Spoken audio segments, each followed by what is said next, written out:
যেই কথা মা ডাক দিয়া কয়, হুজুর আমার সন্তানটা যেন আমার জানাজাটা পড়াইতে পারে হুজুর, এটা আপনার কাছে আমার আবদার। কয় ঠিক আছে, আপনার সন্তান আপনার জানাজা পড়াইবো মা। ও মা, আপনার সন্তান আপনার জানাজা পড়াইবো। এবার ওই ছেলেটা 3 বছর পর্যন্ত এলাকার মধ্যে, কিন্তু 3 বছর পরিপূর্ণ না হইলে এলমে শরীয়ত, এলমে তরিকত, এলমে হাকিকত, এলমে মারেফত 4 প্রকারের এলেম অর্জন হবে না। হুজুর ওয়াদা দিছে, রে যুবক, আমার দরবার থেকে 3 বছর পরে চলে যেতে পারবা, তাহলে তুমি 4 প্রকারের এলেম অর্জন করতে পারবা, এর আগে তুমি যাইতে পারবা না। ওই সন্তান 3 বছর একটানা খেদমত চালাইছে, এর মধ্যে 2.5 বছরের মাথায় তার মা ইন্তেকাল করছে। সন্তান তার মার জানাজার নামাজেও যাইতে পারে নাই। যাইব কেমনে? মানুষ তারে দেখা দেখা ভয় পায়। হুজুর নিজে ঘোড়ার পিঠে উঠা চইরা চইরা ওই সন্তানের মার জানাজাটা পড়াইছে। আরে ওই সন্তান চেহারাটা কালো নিগ্রু, মার জানাজাটা কেমনে পড়ব? মানুষ তো তার দেখলে পলায়া পলায়া যায় ঘা। সন্তান এই দোষে তার মার জানাজার নামাজে যায় নাই। হুজুর নিজে তার মার জানাজাটা পড়ায়া বাড়িতে আসছে, সন্তান কান্দে, ঘুমায় না। 3 বছর যখন শেষ হয়ে গেছে, সন্তান রে হুজুর ডাক দিয়া কয়, বাবা যাও তুমি তোমার আম্মার কবরটা জিয়ারত করো। সন্তান কই, হুজুর আমার চেহারাটা কালো, এলাকাতে গেলে মানুষ আমারে দেখা পলায়া পলায়া যাবে, হুজুর আমি কেমনে যাইতাম? বলে, বাবারে কবর জিয়ারত করলে শর্ত হলো পবিত্র হওয়া লাগে। যাও তুমি পবিত্র হওয়ার জন্য ওই যে কুয়ার মধ্যে 3 বছর আগে গোসল করছিলা, আরেকবার ওই কুয়াতে গোসল করো। আবার কিছু গোসল, আবার পানি উঠে গোসল করছে। তো বাবা আজকে যে এলাকায় যাবেন মার কবর জিয়ারত করতে, আমার ঘোড়াটা নিয়ে যান। ঘোড়ার পিঠে উঠছে। হুজুর বলছেন যে আমার যে আজকান পাঞ্জাবি 3 বছর তো কামাল হয়ে গেছে, যান আমার পাঞ্জাবিটা পইরা যান, আমার মাথার পাগড়িটা লাগাইয়া যান। গেছেন। এলাকার মানুষ স্বাগতম স্বাগতম জানায়। আহা, তিনি এলাকার মানুষ নিয়ে কবর জিয়ারত করলেন। উনি বলেন, আমি বুঝতে পারলাম না কেন এমন অবস্থা হলো, মানুষ আমার আগে দেখা দেখা পলায়ন করতো, আজকে কেন তারা আমারে ফুল দিয়া স্বাগতম জানায়? আমার মার কবর জিয়ারতের সময় তারা এত মানুষ আমার সামনে, আমি কারোর কাছে প্রশ্ন করলাম না। আমি আবার গোড়াটা ঘুরে কবর জিয়ারত করে আমার হুজুরের কাছে গেলাম। দরজাটা বন্ধ কইরা আমি জিজ্ঞাসা করলাম, হুজুর এটার হাকিকতটা বলেন। ডাক দিয়া কয়, বাবা তুমি কি তোমার চেহারা সম্পর্কে এখন জানো? বলে, হুজুর না। বলে, জিগাও না কাউরে। সবাই কয়, এত নুরানি চেহারা, তুমি তোমার মার জানাজার নামাজ পড়াইতে এই সুরত লই আইছিলা? ফলাকে আমি তো জানাজাই পড়াইছি না। জানাজা পড়াইছে কে? ওস্তাদ। এই সুরত তাইলে কো সবাই কয় মার জানাজাটা তো এই শুরুতে পড়ে গেছিলা। সন্তান কয়, না না আমি আসি নাই। হুজুর কয়, বাবা রে আমি আল্লাহ তাআলার কুদরতি হালত ধারণ কইরা তোমার সুরতে তোমার আম্মার জানাজা পড়াইছি। হুজুর তাইলে আপনি আমারে 3 বছর একটা হাদিস শরীফ পড়াইছিলেন। হুজুর একটা হাদিস শরীফ পড়াইছিলেন, কোন সন্তান যদি তার মা বাবার জানাজা পড়ায়, 2 দিকে সালাম ফিরানোর আগে আল্লাহ মা বাপের কবর রাজাব মাফ করে দেয়। আপনারা যারা ফুত মাদ্রাসায় পড়ে, নাতিনাতকুর মাদ্রাসায় পড়ে, কোফালটা বড় ভালো, তারা আপনাদের জানাজা পড়াবে, আর তাদের জানাজা শেষ হওয়ার আগে আল্লাহ আপনাদেরকে মাফ করে দিবে। ফলাফান্ডির মাদ্রাসায় পড়ায়েন, জানাজার নামাজ পড়ানোর উপযুক্ত বানায়েন। রাত্রে 1টা-1:30টার দিকে এই ওয়াজ চলে না, রাত্র 2টায়। তবু আপনারা যে মহিদপুরের মানুষ, মহিদপুর দক্ষিণ পাড়ার মানুষ এত কষ্ট করে বসে আছেন, আল্লাহর দরবার থেকে জাযাকুমুল্লাহ খায়রান কামনা করি। আল্লাহ আপনাদেরকে জাযা দান করুক। আমি আরো দোয়া করব আপনাদের জন্য, যদি আপনারা আপনাদের সন্তানদেরকে মাদ্রাসায় পড়ান, জানাজার নামাজ পড়ানোর উপযুক্ত বানান, আল্লাহ কবুল করেন। আমি হুজুর আমার মা জানাজা আপনি যে আমার শুরুতে পড়াইছেন, তো আমি তো পড়াইতে পারি নাই, আল্লাহ আমার মা বাপরে জান্নাত দিছেন নি, এটা কোন? এরপরে দরজা খোলেন, এর আগে দরজা খোলা বন্ধ। মারহাবা কয় না তো? আচ্ছা, আল্লাহর ওলিরা চাইলে মুরাকাবা মুশাহাদার মাধ্যমে মৃত মা বাবার কবরের হালত দেখাইতে পারে কিনা? হুজুরকে ফেসে ফেলাই সূত্রে। ঠিক আছে, তবে আমি একটা আমলের কথা কই। ওয়ামিনাল লাইলি ফাতাহাজ্জাত বিহি নাফিলাতাল লাকা আসা আইয়াবা আসাকা রাব্বুকা মাকামাম মাহমুদ। যে আয়াত আল্লাহ নবীর জন্য নাযিল করছে, নবী উম্মতের জন্য আয়াতটারে খাস করাইছে। তুমি তাহাজ্জুদ করে আল্লাহর কাছে কামনা করো, দেখবা তোমার মা কবরে কেমন আছে। সুবহানাল্লাহ কয় না? মা কবরে উনি ডাক দিয়া কয়, আমি তাহাজ্জুদ নামাজ পড়ছি রে,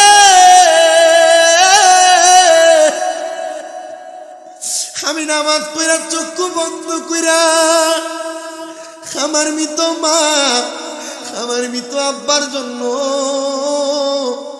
আল্লাহর কাছে কান্দা কান্দা দোয়া করতে করতে আমি নামাজের মুসল্লাটার মধ্যে বেহুশ হয়ে পড়ে গেছি। এমন টাইমে আমি দেখছি একজন পুরুষ আর একজন মহিলা সুন্দর একটা খাবারের থালা নিয়া তারা খাবারগুলা আহার করতেছে। আমি তাকে দেখলাম, এর মধ্যে আমার মারে দেখা যায়। আমি তাকে দেখলাম, এর মধ্যে আমার আব্বারে দেখা যায়। আমি জিগাইলাম, ও মা, ও আব্বা, আপনারা দিয়ে এত সুন্দর সুন্দর খানা খাইতেছেন, আমার আল্লাহ আপনাদেরকে মাফ করছিনি? মা বাপ আমারে ওই কানতে কানতে বেহুশ অবস্থায় আমার মাথার মধ্যে হাতটা বলে ডাক দিয়া কই, আব্বা, আমার আল্লাহ আমরা মা বাপরে মাফ করে দিছি। আর কেন মাফ করতো না? তোমার মতো একটা সন্তান আলেমী দিন হয়ে গেছে, আর আমরা মা বাবার জন্য দোয়া করছে, আমার আল্লাহ তো এমনি এমনি মা বাপরে মাফ করে দিছে। মহিতপুরের যুবক, মহিতপুরের মুরব্বী, মহিতপুরের আমার পর্দার অন্তরালের মা বোনেরা, তোমরা কারা এমন মা বাপ মাটি দিয়ে আজকের মাহফিলে বসছো? বড় মায়া মায়া, মা বাপ বড় কষ্ট করে তোমরা মানুষ করছে, মা বাপ বড় কষ্ট করে খাওয়াইছে, মা বাপ বড় কষ্ট করে তোমরা পড়াইছে। মা সকালবেলা পান্তা ভাত গুলা খাইছে না, মা রাইখা দিতে আমার ফুটে রোদি দিয়ে আইলে পানি ভাতটা খাইলে আমার সন্তানের কলিজাটা ঠান্ডা হইব। আরে এখন 2-3 বেলা না খেয়া থাকি, কেউ একবার খবর লয় না। আগে এক বেলা না খাইলে মা বারবার ডাক দিয়া কত, পুত্রে ভাত দি খাইছস না? পেটটা দি পিঠের লগে লাইগা রইছে। আরে এখন না খেয়া থাকলে কেউ একবার দিগায় না, দিগাইব কে? মা কবরে। ও সন্তান, অনেকেই বসছো, তোমরা আব্বা রোদের মধ্যে পুরা রক্তরে পানি কইরা তোমরা মানুষের মতো মানুষ করছে। আব্বা নতুন কোনো জামা কাপড় পরছে না, তুমি সন্তানরে নতুন জামা কাপড় কিনা কিনা পরাইছে। এখন তোমার কাছে টাকার অভাব নাই, আব্বা দুনিয়াতে নাই, আব্বার একটা 500 টাকা দিয়ে কিনা লুঙ্গি পরাইতে পারো না, পরাইবা কেমনে আব্বা কবরে? এ সন্তান, মহিতপুরের কত পোলাপান বিদেশ বৈশা রইছে, আব্বা নাই। আজকে ওয়াদের দিনে আব্বার হাতে 100 টাকা হাত খরচ করবার লেগে দিতে পারে নাই। হে সন্তান, আব্বা যে কবরে, ওই আব্বার জন্য কি তোমার মায়া লাগে না? আব্বা কতদিন হয়েছে মইরা গেছে, একবারও তো আব্বার খবর নিতে পারো না। আব্বা প্রবাসে থাকলে, বিদেশে থাকলে ফোন করে করে আব্বার সঙ্গে কথা বলতা। এখন আব্বারে এমন ঘরে শোয়া দিয়ে আইস, আব্বার সঙ্গে একবার কথাও বলতে পারো না। আব্বা কি খাইছে জানো না, আব্বা কি পড়ছে জানো না। ও বরুরা মহিতপুরের বাবা, ওই ওই আব্বাজান কবরে কেমন আছে তুমি জানো না। বাবা তুমি কেমন আছো ছোট মাটির ঘরে, তোমার কথা হৃদয় মাঝে পড়ছে বারে বারে। ভালোবাসি তোমায় বাবা বুকটা যে যাই ছিঁড়ে, তোমার কথা হৃদয় মাঝে পড়ছে বারে বারে। বাবা গো ও বাবা, বাবা গো বাবা। কত প্রবাসীরা বাপ হারায়া মা হারায়া প্রবাসী কান্দে। আমি গত বছর উমরা করতে গেছিলাম, এ যাবে পিঞ্জর ছেড়ে ধরা দমে সবই রবে, তুমি যাবে চলে। বন্ধু বান্ধব যত মাতা পিতা তারা সুত, বন্ধু বান্ধব মাতা পিতা তারা সুত, সকলই হবে তোমার পরে।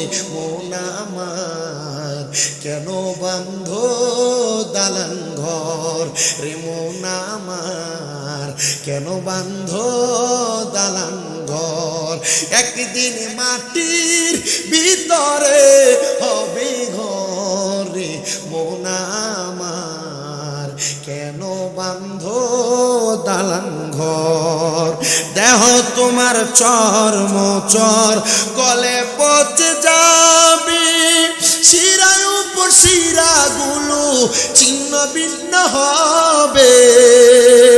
মুন্ডু মেরু দণ্ড সবই হবে ছিন্ন ভিন্ন, দণ্ড মেরু দণ্ড সবই হবে খণ্ড খণ্ড।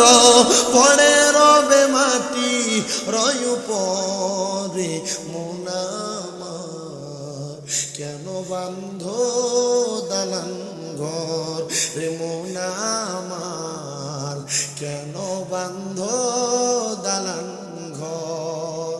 মুসলমান এ মোহিতপুরের বাবা, একটু স্মরণ করো সেই মাটির ঘরের কথা। আরামে থাকবা না, আরাম ছাড়া থাকবা। ওই কবরে কেমনে তুমি ঠান্ডা বিছানায় শুয়ে থাকবা, বিছানাও নাই। পুরুষ মানুষ হইলে 3টা কাপড় দিয়া, নারী হইলে 5টা দিয়া শোয়া দিয়ে আসার পরে কুকুর শিগাল তোমার শরীরের চামড়া টাইনা টাইনা খাবে। কিন্তু যদি কোনো মুমিন মারা যায়, আমার আল্লাহ ঘোষণা করে বান্দা ওয়ালা তাকুলু লিমান ইউকতালু ফি সাবিলিল্লাহি আমওয়াত বাল আহইয়া ওয়ালাকিন লা তাশউরুন। যারা মুমিন মুত্তাকি আল্লাহর পথে শহীদ হয়ে যায়, তোমরা তাদেরকে মরা বইলো না। আল্লাহ কি বলবো? আল্লাহ কয় বাল আহইয়াহুম, তারা হলো জিন্দা, ওয়ালাকিন লা তাশউরুন, এদেরকে যারা মরা বলে তারা নির্বোধ, তারা বোকা, তারা বোঝে না। এবার আপনারা বলেন শুধু মুমিন বান্দা না, আল্লাহর ওলি যিনি হযরতে ডক্টর আহমদ পেয়ারা বাগদাদি, আল্লাহর ওলি যিনি হযরতে আবেদ সাল মাদানি, আল্লাহর ওলি যত মাজার শরীফের মধ্যে শুয়ে আছে, ওই ওলিরও জিন্দা না মুর্দা। বিশ্বাস আছে? ইমানও আছে। মারহাবা কর। বিরিয়ানি কি রেডি নাকি? হ্যাঁ, রেডি করেন। আজকে আরো কিছুক্ষণ চলবে, আপনার থাকলে চলবে। রাত্রে 1টা বাজে। আলহামদুলিল্লাহ, আমি যে মাহফিলের পোস্টার প্রথম হাতে লইয়া দেখি, ও মা গো কত হুজুর। এরপরে আবার সাইদে আটকা, আমরা বুড়ো মাদ্রাসা উপাধ্যক্ষ হুজুর আছে, আইদি হুজুর রোমে আলেম কয়জন চান্সে ওয়াজ করলে যদি 1 ঘন্টা করে করে রাখছে পুরাটা শেষ। শামসুদ্দা বাড়ি সাহেব, ফিসা হুজুর ওয়াজ করছে 2 জন। আমরা জাফরি হুজুর, হুজুর তো মুনাজাতি দিবে, দোয়া করবে 3 জন। এরপরে গোলাম কিবরি হুজুর আমার আগে করলো 60 জন, আমারে দিয়েছেন 5 জন, নজরুল ইসলাম ফারুকি 6 জন। এরপর তো মোটামুটি এলাকার মসজিদের ইমাম সাহেবরা আছে না, এমনি রাত খেয়েছে। মারহাবা কর। গরুর গোস্ত বিরিয়ানি যেটা এলাকার মানুষ জানেনি, আগে কই দিকের নাম নেরা, তাহলে তো মোটামুটি ফ্যান্ডেল এমন 2টা লাগে। পয়সার নাম নেরা, বিরিয়ানি বেশি দাম লাগবে যে লইয়েন ওর ইঞ্জিনিয়ার আহেন, মোটামুটি মানুষ একটু শান্তি হইব। আর ওই গতকালকে নিয়ে গেলাম মাহফিল না, পরশুদিন আমরা কোটবাড়ি বিশ্ব রোডের মাথা ধনপুর, এনে ওয়াজ করি। আমার আগে রেজবিয়া দরবারে ফিসা ওয়াজ করছে, ওয়াজ করানোর পরে মুড়িদ দুইটা দেখে আমি গাড়ি কার কাছে জানি ওয়াজ করবো, ওয়াজটা টান্দনি দিয়ে মোটামুটি এলাকার যুবকটি বুড়াটি আইসে ঢুকছে। মাহফিল কমিটি করলাম তোরা বিরিয়ানি ডাইনা রাখেন দিয়ে, এরা বিরিয়ানি এনে রাখছে যে আমি ওয়াজ করি, কিন্তু বিরিয়ানির গ্রানে আমার আর ওয়াজ আগে না। মোটামুটি ব্যবস্থাটা একটা ভালো হয়েছিল, ঠিক না? তা আপনারা যারা এখানে আসছেন মোটামুটি আপনাদের জন্য ব্যবস্থা ভালো। ওয়াজও তো পুরাটা করতে হবে, কি করেন, রাজি আছেন না? ইনশাল্লাহ ওয়াজ পুরাটা চলবে ইনশাল্লাহ। সাবজেক্ট দিছে কোরআন হাদিস থেকে মা বাবার খেদমত সম্পর্কে। এটা মা বাবার খেদমতের ওয়াজ আপনারা সবাই জানেন, মা বাবার খেদমত করলে কী হইব না করলে কী হইব এটাও বুঝেন। খেদমতের ওয়াজ আমি যাচ্ছি, তবে আমি আমার এটা যাওয়ার আগে ইমানদার বান্দার মৃত্যুর বয়ানটা এটা কইরা দেওয়া যায়, রাজি আছেন ইনশাল্লাহ? আমার ঢুকতে এক পক্ষে কয়ে দিছে হুজুর আপনি যে ইমানদার বেঈমানের মৃত্যুর ওয়াজটা করেন এটা ভালো লাগে, এটা একটু কইরেন। আমি এই বছর মনে হয় মোটামুটি সব মাহফিলে এই ওয়াজে করণ লাগতেছে, যায় না যাই ওই যে ইউটিউবে না ফেসবুকে কি ভাইরাল হয়েছে এরপর তো এইটা করতাম, কয় মার হাবা কর। এর আগের বছর চলছে শুধু মা বাবার ওয়াজ, যেখানে যাই এখানে মা বাবার ওয়াজ। 200 আমার মনে আছে 268 না 64 জায়গায় শুধু মা বাবার ওয়াজের সাবজেক্ট দিছে। তো এক ওয়াজ কয় জায়গা করুন যান, তো চেষ্টা করি মানুষ চায় বিদায় ওয়াজগুলা করা লাগে। আর ঈদের তো আপনারা আমার ওয়াজ শুনালাম, এই যে চোখগুলার মাধ্যমে তো ভিডিও হয় শোনেন, তো যতটুক করি এতটুক ধৈর্যের সাথে শোনেন, রাজি আছেন ইনশাল্লাহ? রুহুডা নিছে, ইমানদার কি টের পাইছে? প্রস্রাব করছে, পায়খানা করছে, নাহে মুদিয়া রক্ত বাড়িছে, টের পাইছে মরার কষ্ট? পায়নি। তাহলে বলেন আমরা ইমানদার হইয়া মরতে চাই কি চাই না? আমি কইছিলাম পিছন দিয়ে আরো কটা খেট দেন, দেখেন যে দূর খেট দিয়েছেন দূর মানুষ বইয়ে দিচ্ছে, আরো কটা খের আনেন, যদি না ফান কেউ মুড়িলেতে ফিরে আনেন পরে টিয়া দিয়ে দিন। জায়গা বইয়ে গরম করছেন সাবধান। শোনেন আমার মুসলমান, ইমানদার বান্দার রুহু যখন কবজ করছে গো, ইমানদার বান্দার রুহুটা ডাক দিয়ে বলবে আজরাইল। এবার আজরাইল আর ইমানদারের রুহুর সঙ্গে কথোপকথন হয়, আজরাইল আমার রুহু কেন তুমি এত আস্তে আস্তে নিয়ে যাও? বলে বলো কি তোমার রুহু কেমনে আর নিয়ে যাব? বলে না না না, তুমি যদি জানতা আমার আল্লাহ তাআলা আমি ইমানদারের জন্য কত বড় নিয়ামত রেডি করে রাখছে, তাহলে তুমি আমার রুহুটা এত আস্তে আস্তে নিয়ে যাইতা না, আরো তাড়াতাড়ি আমার রুহুটা নিয়ে যাইতা। মুসলমান শুনো রে, ইমানদারের রুহুটা নিয়া আজরাইল আলাইহিস সালাতু ওয়াস সালাম দুইজন ফেরেশতা সহ যখন প্রথম আসমানের দিকে যাবে, প্রথম আসমানের দিকে অসংখ্য অগণিত ফেরেশতারা দাঁড়ায়া দাঁড়ায়া আহলাউ ওয়া সাহালান মারহাবান দুয়ুফুর রহমান আল্লাহর মেহমান বলে বলে স্বাগতম জানাইবো। চিন্তা করছে মরার পরেও ইমানদারের কত দাম, মরার পরেও মুমিনের কত দাম, মরার পরেও ইমানদারের কত মর্যাদা, কত সম্মান। কেমনে রে মুরব্বী বাবা বয়স হয়ে গেছে নামাজ ছাড়ো, কেমনে রে যুবক নামাজ ছাড়ো আমার বুঝে আসে না, লুকিয়া লুকিয়া গুনার কাজ করে আমার বুঝে আসে না। যদি মুমিন হয়ে মরতে না পারো, ওই ফেরেশতারা যারা আহলান ওয়া সাহালান বলে স্বাগতম জানাইছে, ওই ফেরেশতারা বেঈমান বেনামাজি বেআমলের দিকে থু থু নিক্ষেপ করবে। আজরাইল ফেরেশতা নাকের মধ্যে পর্দা কাপড় লাগাইবে, কারণ কি জানো? বেনামাজি হারামখোর যারা, এদের শরীর থেকে এদের রূহ থেকে দুর্গন্ধ বের হবে, দুর্গন্ধ। হুজুর কি বলেন কি বলেন? আরে দুর্গন্ধ কেন বের হবে না? সুদের টাকা দিয়া পেটটারে বড় বানাইছো, তোমার শরীরের মধ্যে দুর্গন্ধ, তোমার রূহের মধ্যে দুর্গন্ধ, এটা অস্বাভাবিকের কিছু না। হারাম টাকা খাইয়া ভাই বাতিজার জমি দখল কইরা কইরা সম্পদ বাড়াইছো, তোমার রূহ থেকে দুর্গন্ধ আসবে না তো কার দেহ থেকে দুর্গন্ধ আসবে? আবার সুদের ব্যবসা স্বাভাবিকভাবে করে না, অস্বাভাবিকভাবে চালায়, লাখে 40,000 টাকা বছরে বছরে খায়। আপনারা কোন এমন সুদ করু বড়ুরা থানায়ও আছে না? না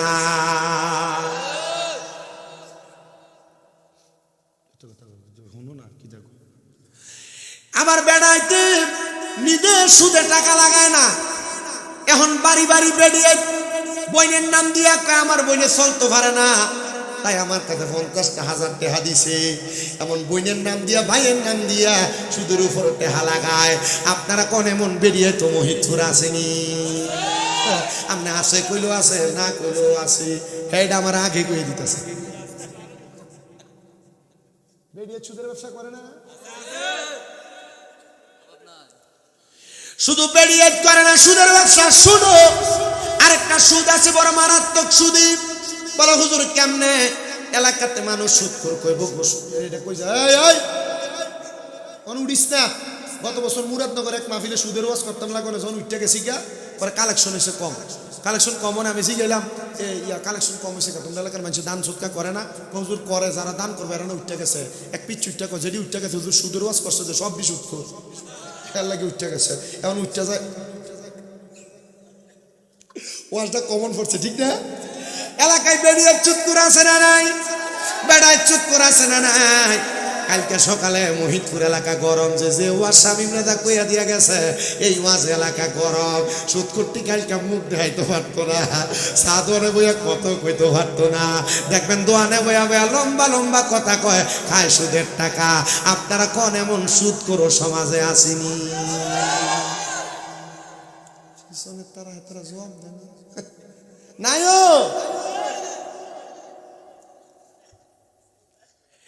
আরেকটা সুদখোর, বড় মারাত্মক সুদখোর। হুজুর এটা কোনটা একটু বলেন না? এটা দেখবেন এলাকাতে মানুষ সুদখোর করবে, এই জন্য এলাকাতে সুদের ব্যবসা করে না। এটা কামটা করে, জাগা বেছে, ক্ষেত বেছে, ফাত্তর বেছে, বেচা এককালীন 10 লাখ টাকা নিয়া ব্যাংকের ভিতরে রাখে। এটারে ব্যাংকের নাম দিছে FDR। 10 লাখ 10 বছর রাখলে 10 বছর পরে এটা 20 লাখ হয়। এবারে যদি দিন যায়, কাকা আপনি তো কোনো কাম কাজ করেন না, চলেন কেমনে? আল্লাহ তাআলাই কইয়া ব্যাংক থেকে সুদের টাকা তুল্লা তুল্লা খায়। এমন সুদখোর সমাজে আছে না নাই? ডিজিটাল সুদ। আরেকটা সুদ, আপনার বউ আপনার ফার্ম দিয়ে খাওয়ায়। বলে হুজুর এটা কোনটা? এই সুদরা হলো, দেখবেন রাত্রবেলা কানে কানে কয়,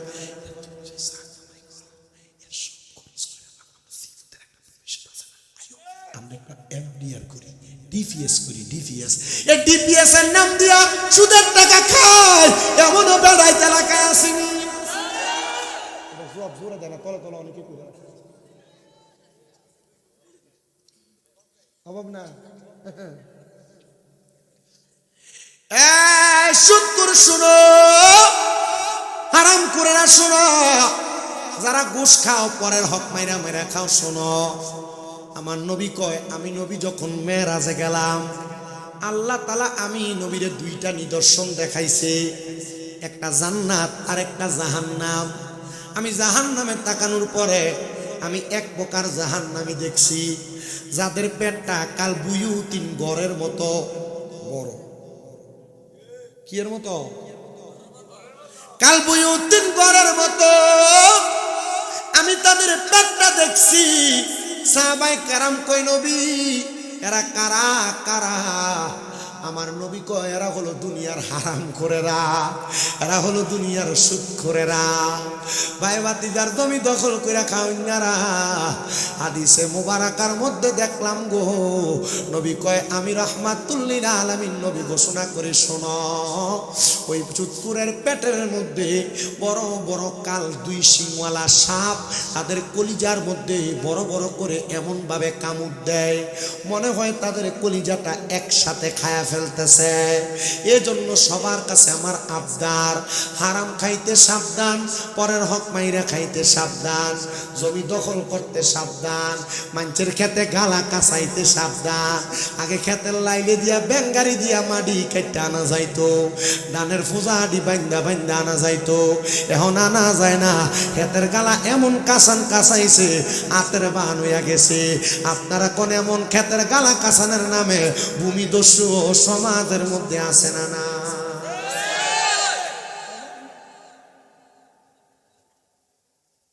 আপনাদের কি কষ্ট দিতেছে? করতে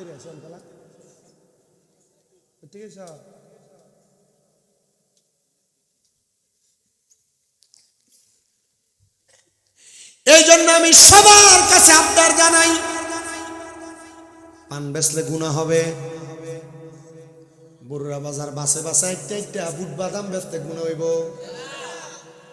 হালাল মাটি কাটলে গুনাহ হবে, রিস্কা চালাইলে গুনাহ হবে, হালাল। আরে সুদের টাকা দিয়া সুন্দর একটা বিল্ডিং বানাইছে, এখন আর এর লগে কেউ লাগতে পারে না। এলাকার রিক্সা ড্রাইভারের সালাম দেন, আমি কি লেগে দিতাম? আমার টাকার অভাব নাই, হ্যাঁ না আমার সালাম দিব, আসেনি? শোনো বাবা, তোমরা যারা এমন হারাম কাজের দিকে যাও না, আল্লাহ তাআলা তোমাদের জন্য সুখবর দেয়।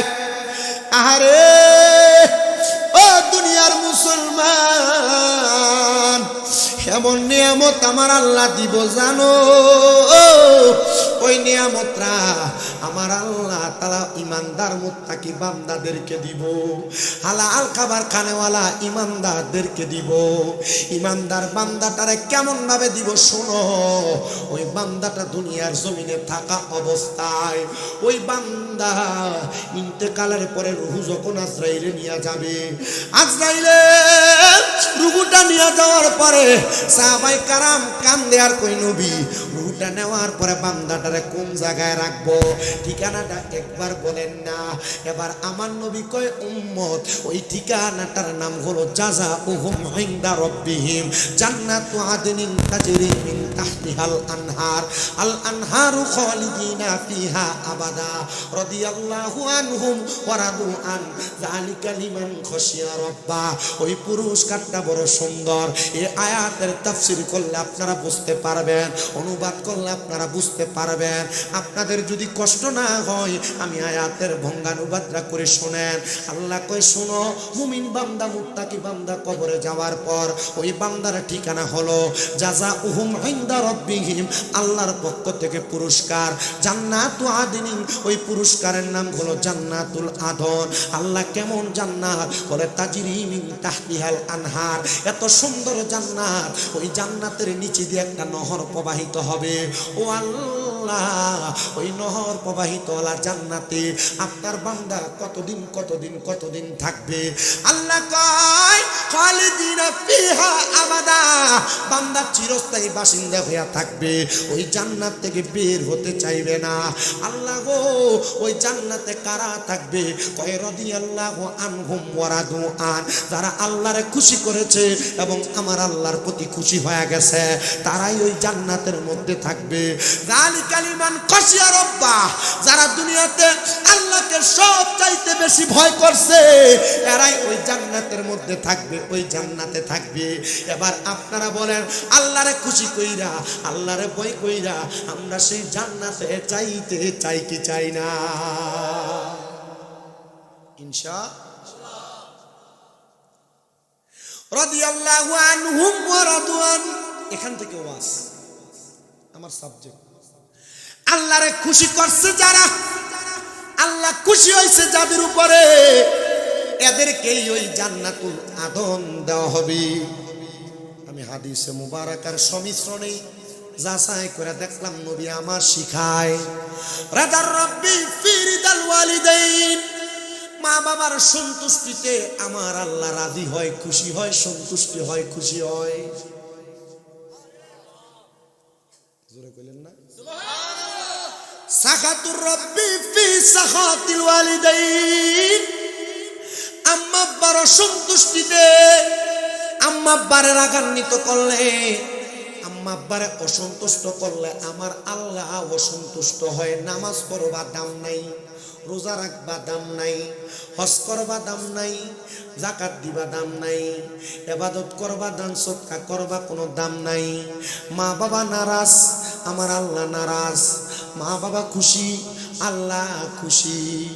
আরে পৃথিবীতে মায়ের মতো আপনে কেউ হবে না, বলো পৃথিবীতে মায়ের মতো আপনে কেউ হবে না। তোমরা কোনোদিনও মায়েরই মনেতে কষ্ট দিও না, তোমরা মায়েরই কষ্ট। জবানটা ছাইরা দেন না, একটু মুহাব্বতে পড়েন না।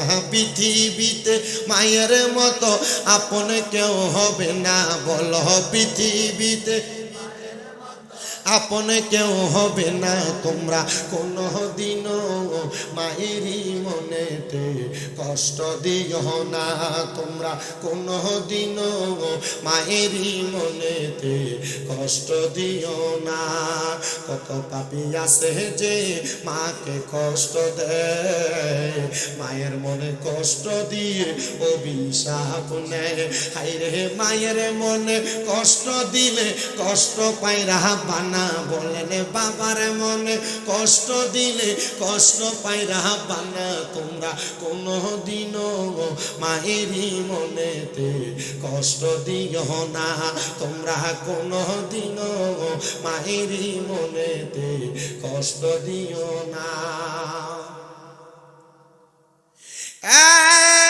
মুসলমান শোনো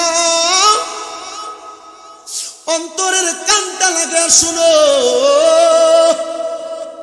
ছোট্ট একটা কারগুজারি শোনাই যেটা শোনাইলে আর কোনোদিন মা বাবার মনে কষ্ট দিতে মন চাইতো না আর যদি কেউ মা বাবার মনে কষ্ট দিয়া থাকো মা বাপরে ধমক দিয়া থাকো দুই তিন ভাইয়ের বউয়ের সাথে ঝগড়া করে মা বাপরে জুদা করে দিয়া থাকো দেও তোমার পাও আমার সামনে দাও আমি আমার জিহ্বাটা দিয়া তোমার পাওটা পরিষ্কার করে দিতে রাজি আছি কারণ কি জানো কারণ মা বাবার মনে কষ্ট দিয়া স্বামীরা জানা কুমিল্লা শহরের বড় আলেম দিয়া ওয়াজ শুনবা এই ওয়াজ দিয়া কোনো লাভ হবে না মা বাবার দমক দিয়া মা বাবার সঙ্গে বদ আচরণ কইরা তুমি দুনিয়াতে ওয়াজ মাহফিল শুনবা নামাজ পড়বে নামাজ দিয়ে আল্লাহর দরবারে কোনো লাভ হবে না যে কারগুজারিটা শুনাইতে লাগছিলাম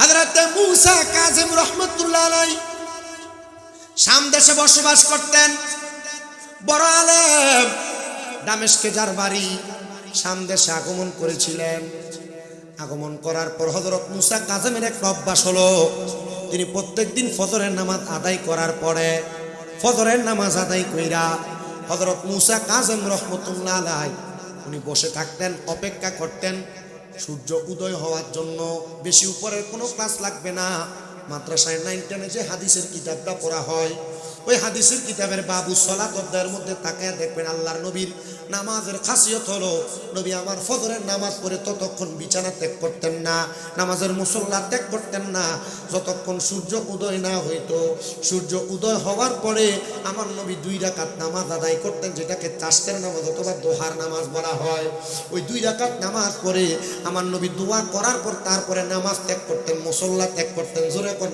মারহাবা হযরত মূসা কাযিম রাহমাতুল্লাহ আলাইহি বলেন প্রতিদিনের ন্যায় ওই দিন আমি নামাজের জন্য অপেক্ষা করতে লাগলাম কিন্তু আগের রাতে আমি সজাগ থাকার কারণে ফজরের নামাজ পড়ে আমার চোখের মধ্যে একটু ঘুম ঘুম ভাব আসতেছে আমি সিজদায় পড়ে গেলাম সিজদার মধ্যে আমি হঠাৎ করে কখন জানি আমার চোখটা বন্ধ হয়ে গেছে আমি টের পাই নাই আমার চোখটা যখন বন্ধ হয়ে গেছে এমন টাইমে আমি হঠাৎ করে দেখতে পাইলাম জানো জগতের মানুষ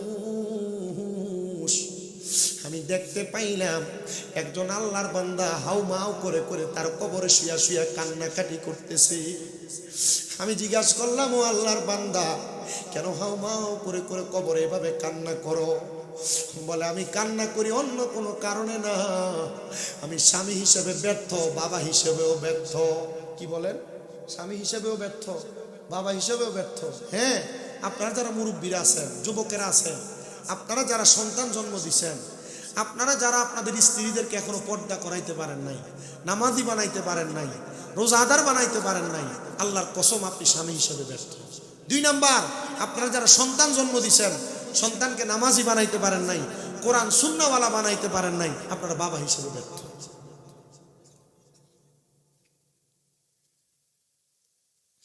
শুনেন হে দুনিয়ার মানুষ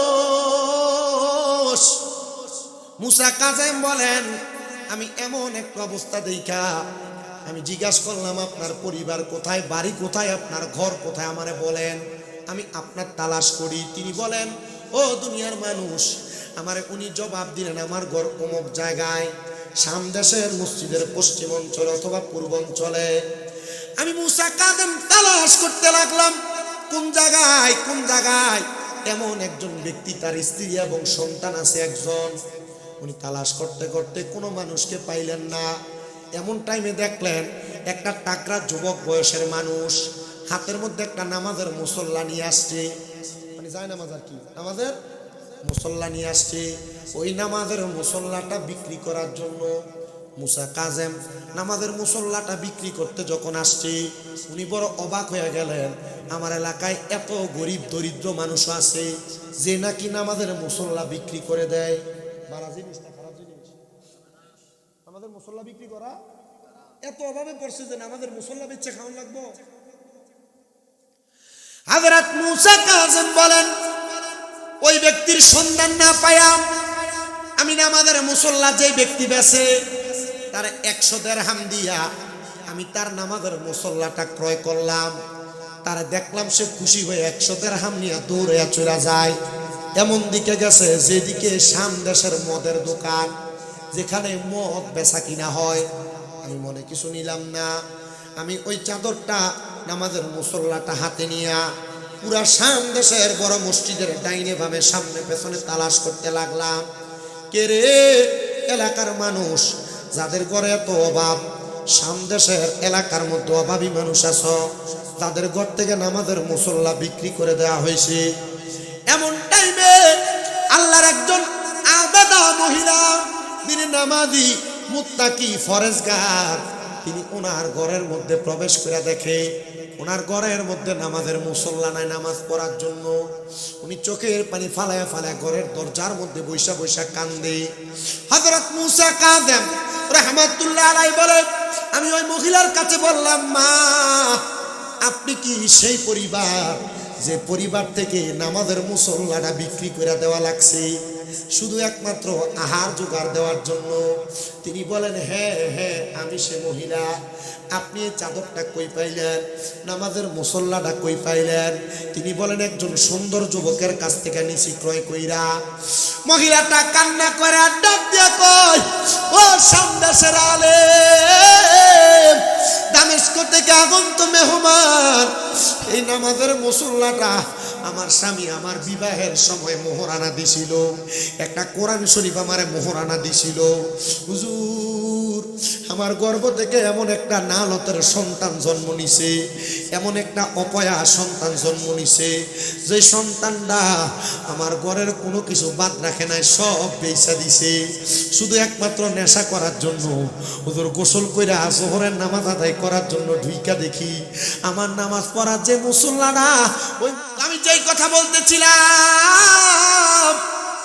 অনেক প্রবাসীও বিদেশে থাইকা মা হারায়া বাবা হারায়া কান্দে। গত বছর আমি উমরাতে যাওয়ার পরে আমি দেখছি আমার একটা ভাই জামালপুরে বাড়ি, যার নাম জাকারিয়া, মক্কার সামনে দাঁড়ায় দাঁড়ায় তাওয়াফ না কইরা দাঁড়ায় দাঁড়ায় কান্দতাছে। আমি জিগাইলাম, ভাই কান্দো কেন, কারণটা কি? আমারে ডাক দিয়ে কই, হুজুর কান্দি কেন জানেন, আমি আজকে 6 বছর বিদেশ করি, আমার টাকার অভাব নেই, আমার ব্যাংকে অনেক টাকা, কিন্তু হুজুর আমার কোনো শান্তি লাগে না। হুজুর কারণ কি জানেননি? আমি জিগাইলাম, কারণটা কি একটাবার বলো। হে আমার মক্কার সামনে দাঁড়ায় দাঁড়ায় কান্দে আর কই, হুজুর আমি এলাকার সবচাইতে বাজে ছেলে ছিলাম, এলাকার এমন কোনো ঝগড়া নাই যার বিচার আমার আব্বার কাছে যাইতো না। আমার আব্বা আমার জ্বালা যন্ত্রণায় আব্বা জানের 4টা দুধের গরু ছিল বিক্রি কইরা আমার আব্বা আমারে বিদেশ পাঠানোর জন্য 3 লাখ টাকা দিয়া দিছে।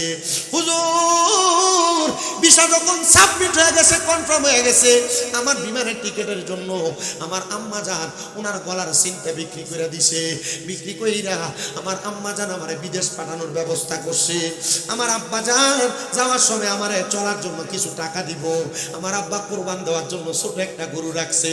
হুজুর ওই গরুটাও কোরবান দেয় নাই, আমার আব্বা গরুটা বেচে আমার হাতে টাকাটা দিয়া দিছে। হুজুর আমি এয়ারপোর্ট দাঁড়ায় আব্বারে কইছি, আব্বা আপনি যে আপনার সবটি গরু বেচছেন, কোরবানির গরুটাও বিক্রি করে দিছেন, আব্বা গো কোরবানি দিবেন কেমনে? আমার আব্বা চোখের পানি ফালায় কান্দে আর কই, পুত্রে তুই বিদেশ যে বেতন পাঠাইলে ওই বেতনের টেহাটা দিয়ে আমি আব্বা গরু কিনা কোরবানি দেব। হুজুর জানেননি আমি প্রথম মাসে 1,20,000 টাকা সৌদি আরব যাওয়ার পরে কামাই করছি। আমার বেতন মাত্র 40,000 টাকা। আমি বকশিস পায়া পায়া টাকাগুলো জমায়া আমি আমার আব্বার অ্যাকাউন্টে টাকাটা পাঠাইছি। আমি আমার বোনের মোবাইলে কল দিছি আমার আব্বারে মোবাইলটা দেওয়ার জন্য। আমার বোন কোনো কথা কয় না, আমার বোন চিকুর দিয়া ডাক দিয়া কয়, বাইরে আব্বারে টাকা দিবার লাইগা তুমি খবর কইতা ফোন দিছ, আব্বা দুনিয়াতে নাই। হুজুর আমার আম্মা আমারে কইছিল আমি যদি কোনো সময় কামাই রুজি করি আমার মারে আমি মক্কা মদিনায় না হজ করাইতাম। হুজুর আমি প্রতি মাসে 2 বার মক্কা মদিনা আসি। হুজুর আমি মক্কা মদিনা আসলে আমি হজ করতে করতে আমার চোখের পানি বায়া বায়া পড়ে। আমার ব্যাংকের টাকার অভাব নাই, আমার মা বাবার বড় অভাব। আমি আমার মা বাপরে হজ করাইতে পারি নাই। আমি আমার মা বাপরে কোরবানি দিতে টাকা দিছি, আমার আব্বা আম্মা আমার কোরবানির টাকা দিয়া কোরবান দিতে পারে নাই। হুজুর কোরবানির যার 2 দিন আগে আমি টাকা পাঠাইছি আমার আম্মারে টাকা কোরবান দেওয়ার জন্য। হুজুর ওই দিনও আমার আম্মা যান ওই টাকা রাখছে, পরের দিন আমার সাসার কাছে কোরবান দিতে টাকা দিব গরু কিনে আনার জন্য। হুজুর পরের দিন সকালে আমার মাটা ঘুম থেকে উঠছে না।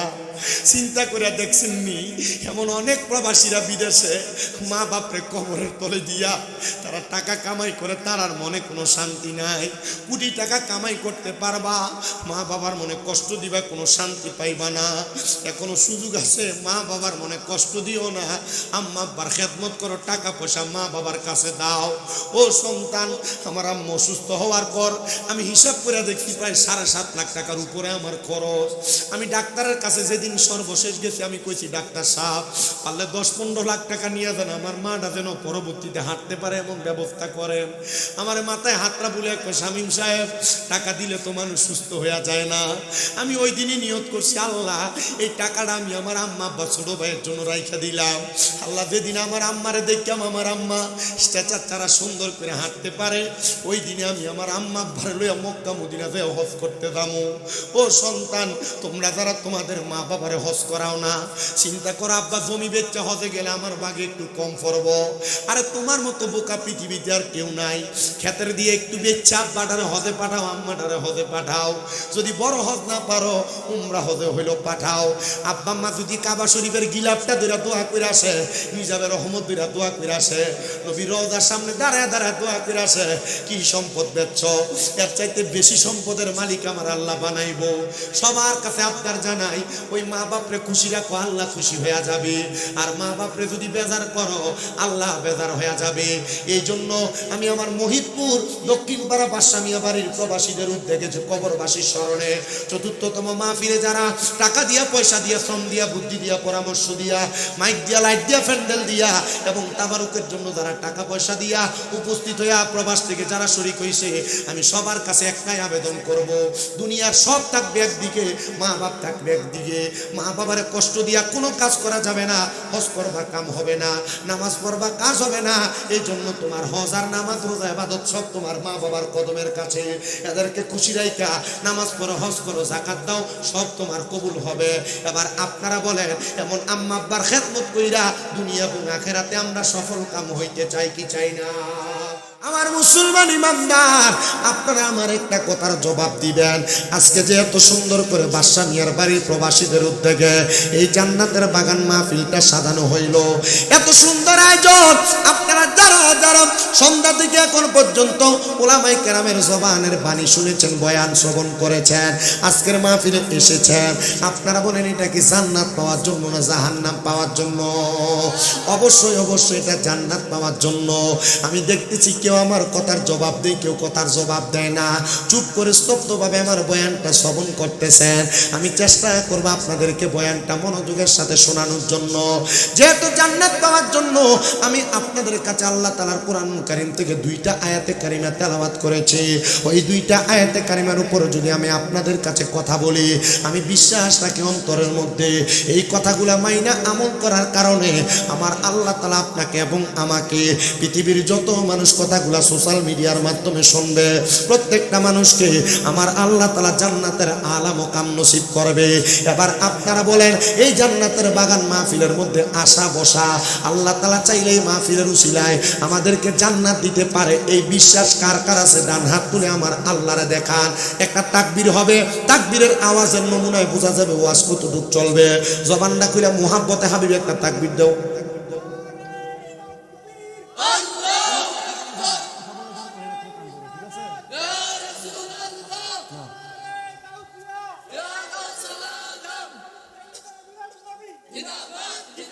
জোরে বলেন মারহাবা। মোটামুটি ওয়াজ কিছুক্ষণ চলবে ইনশাআল্লাহ। আমার মুসলমান ইমানদার জান্নাত পর্যন্ত কেমনে পৌঁছাইব শুনো। এখন যারা নামাজ পড়ে না, রোজা রাখে না, হজ করে না, যাকাত দেয় না, দান সদকা করে না, এদেরকে তো জান্নাত পর্যন্ত পৌঁছানোর একটা ব্যবস্থা করা লাগবে। কথা কোন না ঠিক না বেঠিক? কিন্তু হুজুর বেনামাজি কেমনে জান্নাতে যাইব? হারামখোর কেমনে জান্নাতে যাইব? পরের হক যারা মাইরা মাইরা খায় তারা কেমনে জান্নাতে যাইব? আবার এক জাতের মুসল্লি আছে যারা নামাজও পড়ে সুদেও টাকা লাগায়। আপনারা কোন মহিদপুর এলাকায় এমন লোক আছে না নাই? যারা 5 ওয়াক্ত নামাজ পড়ে সুদে টাকা লাগায়, কম না বেশি? আবার আমাদের সমাজের মানুষের সুদখোর গুলারে, গোসখোর গুলারে দুইটা নিয়ে মসজিদের সভাপতিও বানায়। আমাদের সমাজের মানুষের সুদখোর গোসখোর গুলারে দুইটা নিয়ে মসজিদের সেক্রেটারি বানায়। এলাকার সর্দার মাথা পরির দায়িত্বে হারামখোর সুদখোর গুলারে দেয়। কথা কন ঠিক আছে? এ মুসলমান, আমারও লজ্জা লাগে, কিন্তু সুদখোর গুলারকে একটু লজ্জা নাই, শরম নাই। এরা হারাম খায় কেমনে সমাজে সরকারি করতে যায়, পরের হক মাইরা মাইরা খায় কেমনে সমাজের নেতাগিরি দেখাইতে যায়। আমার বুঝে আসে না, এই মহিদপুর এলাকার সুদখোরেরা, এই ঘুষখোরেরা, হারামখোরেরা, যারা যারা আমার বয়ানটা শুনতেছ, মনে রাখবা তোমাদের ঠিকানা হলো জাহান্নাম। আজকে আমি তাদের ব্যাপারে কোনো বয়ান করতেছি না, আমি ডাইরেক্ট ইমামদার বান্দাদের বয়ানের মধ্যে ঢুকে যাই। আমরা যারা নামাজ আদায় করি, হজ করি, যাকাত দেই, দান সদকা করি, ইবাদতের মধ্যে থাকি, আমার আল্লাহ তাআলা আমাদের জন্য বড় সুন্দর একটা নিয়ামত রেডি করে রাখছে, সেটা হলো জান্নাত। জবান খুলে কন্যা, সেটার নাম কি? ওই জান্নাত। জান্নাত, ওই জান্নাতের আগে একটা জায়গা আছে, যে জায়গাটার নাম হলো ফুলসেরাত। ওই ফুলসেরাতের আগে একটা জায়গা আছে, যে জায়গার নাম মিজান। ওই মিজানের আগে একটা জায়গা আছে, যে জায়গার নাম হাসরের ময়দান। ওই হাসরের ময়দানের আগে একটা জায়গা আছে, যে জায়গার নাম কবর। ওই কবরের আগে একটা জায়গা আছে, যেটার নাম সাকরাতুল মাউত। ওই সাকরাতুল মাউতের অবস্থাটা হলো মৃত্যুকালীন অবস্থা, যেই সময় আপনার রূহ আজরাইল আলাইহিস সালাতু ওয়াস সালাম কবজ করবে। যদি আপনি মুমিন হন, যদি আপনি ইমানদার হন, যদি আপনি নামাজি হন, যদি আপনি আবেদ হন, আপনি বান্দা ইন্তেকাল করার পরে আমার আল্লাহ তাআলা দুনিয়ার জিন্দেগি থেকে আপনাকে আখিরাতের জিন্দেগি বড় ভালো রাখবেন, বড় সুন্দর রাখবেন। এ মহিদপুর এলাকার মা, একটু অন্তরের কান লাগে শুনো গো।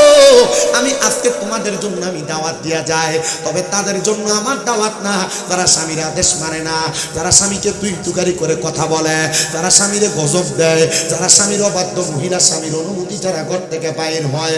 আমার ওয়াজ তাদের জন্য না, আমার ওয়াজ হলো তাদের জন্য যারা স্বামীর আদেশ মানে, স্বামীকে গালি দেয় না, তুই তুকারি শব্দ ব্যবহার করে না।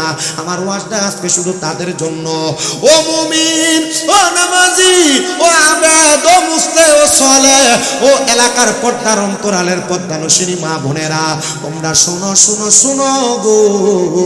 যখন কোন ইমানদার বান্দা ইন্তেকাল করবে, মুমিন বান্দা ইন্তেকাল করবে, ওই বান্দাটা ইন্তেকাল করার সময় আমার আল্লাহ তাআলা আজরাইলকে একবার দুইবার প্রেরণ করবেন না, 4 বার আজরাইলকে মুমিন বান্দার সামনে প্রেরণ করবে, কিন্তু 4 বার আজরাইল মুমিন বান্দার রূহ নিতে পারবে না।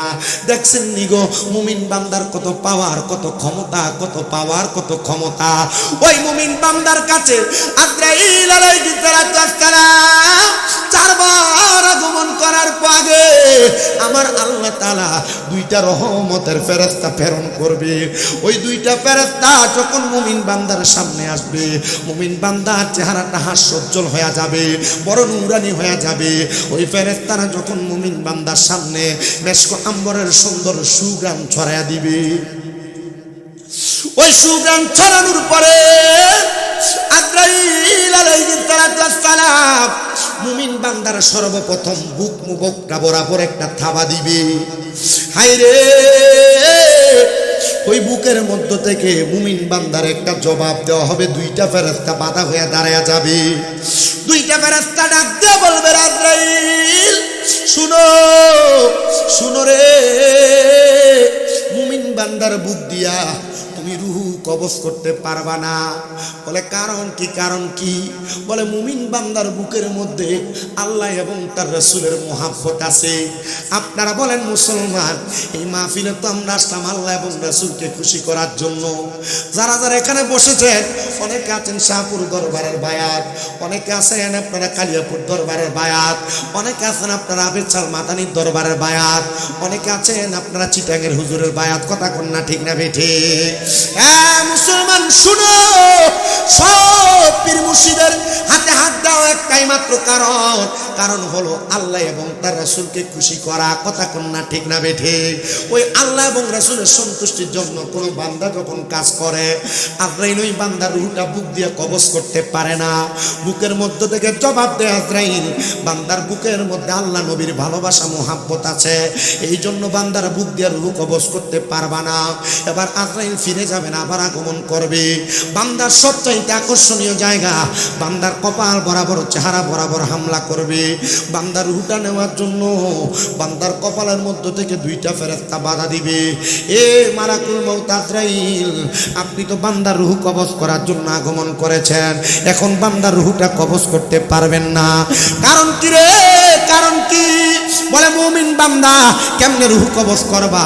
মুমিন বান্দা তো 5 ওয়াক্ত নামাজ আদায় করেছে। নামাজ আদায় করার সময় বান্দা কপালটা ঠেকায়া ঠেকায়া সুবহান রাব্বিয়াল আলা, সুবহান রাব্বিয়াল আলা শব্দটা ব্যবহার করেছে। এই শব্দ ব্যবহার করার কারণে ওই বান্দার কপালটা আল্লাহর কাছে বিলিয়ে দেওয়ার কারণে এই বান্দার কপালের মধ্যে নামাজের নূর কাজ করে। বান্দার কপাল দিয়ে রূহ কবজ করতে পারবা না। ও বাবা, আল্লাহ ছাড়া আমরা মুসলমানরা কাউরে সেজদা দিই না, তবে আমরা যারা সুন্নি মুসলমান, আমরা হক্কানি রাব্বানি আল্লাহর দরবারে যাই, মাজারে যাই। কিন্তু এক শ্রেণীর মানুষ আছে গো, যারা আমাদেরকে মাজার পূজারি পূজারি বইলা খেপায়। কথা কন্যা আছে না নাই? কিন্তু আমার আল্লাহ তাআলা ইন্না বাতুশা রাব্বিকা লাশাদীদ বইলা আল্লাহ জানায়, বান্দা নিশ্চয় আমি আল্লাহর ধরা শক্ত ধরা। যারা এতদিন পর্যন্ত আমরা মাজার পূজারি পূজারি করে খেপাইছে, আমার আল্লাহ অল্প কিছুদিন আগে এরারে মন্দিরে নিয়ে পূজা করে সাইরা মানুষের কাছে মুনাফিক হিসেবে প্রমাণ করে দিছে। আছে না? উপর দিয়া কত সুন্দর মধুর লেভেল, ভিতর দিয়া মদ বেছে, মদ সিটারের দল কোনানকার। আমরা মাজারে তাবারুক করলে এটারে গুয়ের লগে তুলনা করছে, বেদাত বেদাত ফতোয়া দিছে। আল্লাহ কয় রাত্রে সুন্নিরা সেদিস না, আল্লাহ তাআলা এটারে মন্দিরের ফসাদ খাওয়াইয়া ছেড়ে দিছে। এরা আবার কত লম্বা লম্বা কথা কয়। রোজার পূজা বলে একরকম, রোজার পূজা বলে একরকম, হিন্দু মুসলিম বলে ভাই ভাই। এরে সিটার, এরে মুনাফেক, এরে ফকিন্নির ফুটাতে একটু মনোযোগ দিয়া শুনবা। তোমরা যত ইসলাম ইসলাম দাবি করো, এটা ইসলাম নেই, এটা নাম্বার 1 মুনাফিকি। পাঞ্জাবি আর টুপি লাগায়া মন্দিরে পূজা কীর্তন গায়া, এটা মুসলমানই না, এটা মুসলমানের সাথে গাদ্দারি মুনাফিকি। কথা কন্যা ঠিক কিনা? এদের বক্তারা আবার ইসলামের মধ্যে লম্বা লম্বা কথা বলে, আবার বলতে যা কয় আল্লাহর সর্বশক্তিমান বললে শিরিক হবে। আর বক্তা বলে কি আল্লাহর সর্বশক্তিমান বলবো না, কারে বলবো? এরা পাক্কা মুনাফিক বেঈমান। আমি আবেদন করছিলাম, ও বাংলাদেশের প্রধান উপদেষ্টা, বাংলাদেশের প্রশাসনিক কর্মকর্তা যারা আছেন, যারা বলে আল্লাহকে সর্বশক্তিমান বলা যাবে না, এরা পাক্কা মুনাফিক। এদেরকে বাংলাদেশের জাতীয় মসজিদ বাইতুল মুকাররমের সামনে জিব্বাটা খাইতে দেন, ভবিষ্যতে এমন মন্তব্য করার সাহস পাবে না। আপনারা এদের শাস্তিও চান কান কারা কারা? ডান হাত তুলে আল্লাহকে দেখা দেয়।